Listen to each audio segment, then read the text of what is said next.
The Chinese call it a tofu-dreg project, or buildings made out of tofu. It means a badly constructed building or shoddy workmanship, and there are examples of it all over social media. Tofu-dreg projects could also be a symbol of China today. It might look impressive on the outside, but underneath, it's falling apart.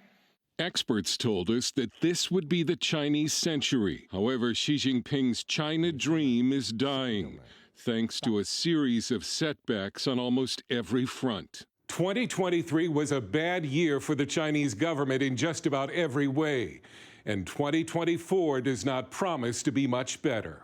Last year was China's worst economically since 1976.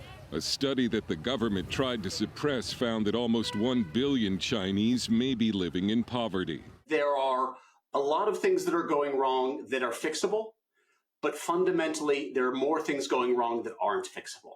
Josh Birnbaum at the Foundation for Defense of Democracy says international businesses and capital are continuing to flee China because staying has become too risky. Companies are increasingly seeing the writing on the wall in China. The environment is no longer conducive to open business, going from 100 billion in foreign direct investment to negative 11 billion over the last 7 quarters is just remarkable.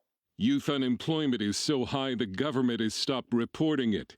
Increasing numbers of youth have given up on the future and are lying flat, which means to be unemployed and unmarried, basically dropping out. China expert Gordon Chang. China is right now in a state of turmoil. There's a sense of gloom which has pervaded Chinese society. People are saying, this society no longer is what I want to live in. China's demographics are in free fall. Last year, for the first time since the 1960s, more Chinese died than were born.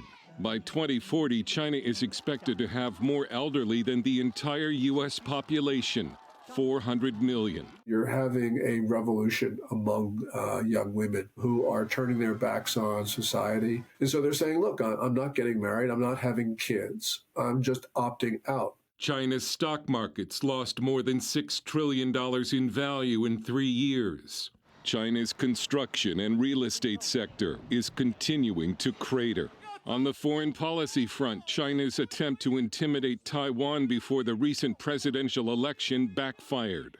Beijing had ramped up incursions into Taiwan's airspace and even launched a missile with a satellite toward Taiwan right before Election Day. The Taiwanese people responded by electing a new president firmly opposed to reunification with the mainland. And this means that Taiwan is moving away from China. Purges in the party leadership and the military suggest Xi fears opposition. Chang believes Xi's only way out is to win a big war. Birnbaum says without a massive political pivot, China faces a grim future. I would think that in the short term, in the next 2 to 4 years, they will muddle, and after that, they will implode. Kind of like pieces of Chinese building materials. Hurd, CBN News.